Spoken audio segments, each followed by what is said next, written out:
Okay, now that we're talking about constant acceleration, there is one constant acceleration that we must talk about. It's a very special one, and it has to do in the vertical world.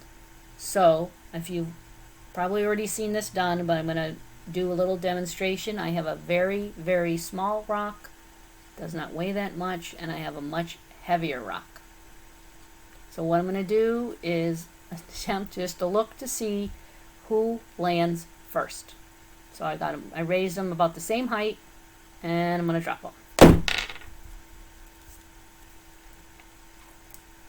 So they literally fell at the same time. So how does this happen when I have this so much heavier? You would think that that would be going down much faster. Well, it just so happens that it can speed faster, but it's traveling at the same rate, meaning the acceleration is constant. And that acceleration is what we call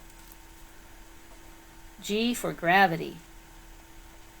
So that's why we stand upright and we're not floating in the air. That's why apples fall to the ground.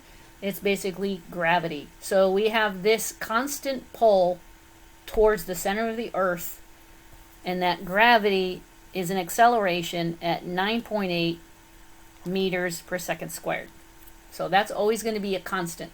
So now when we apply those constant acceleration problems that we talked about, but now we apply them in the vertical, things falling, things being thrown up in the air, we can apply these constant equations.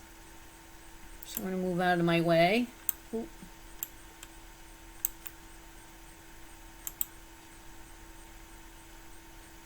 Trying to see why I can't move this. So anyway, so we're going to apply these equations, except for wherever there's an A, we're going to use a G. So I'm going to bring back, oh, there we are. I'm going to bring this back into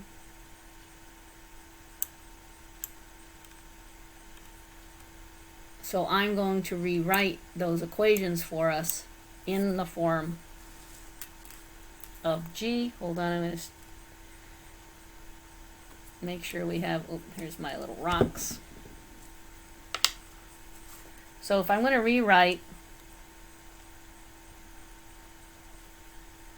the kinematic constant acceleration equations,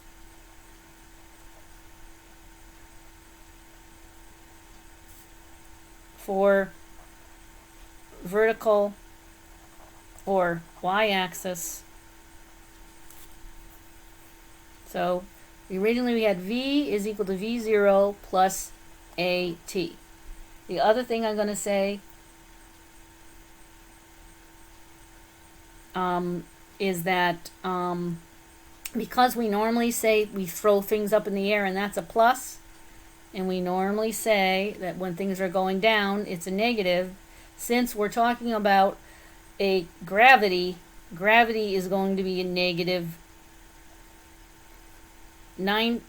Gravity is always negative, so I'm going to put the negative into the equation. So this would be V is equal to V0 minus GT.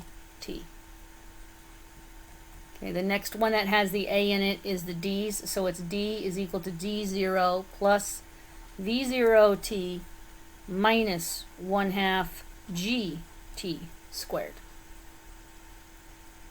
And then the other equation that has the A in it from those is the V squared is equal to V0 squared minus 2G times delta D. So these three equations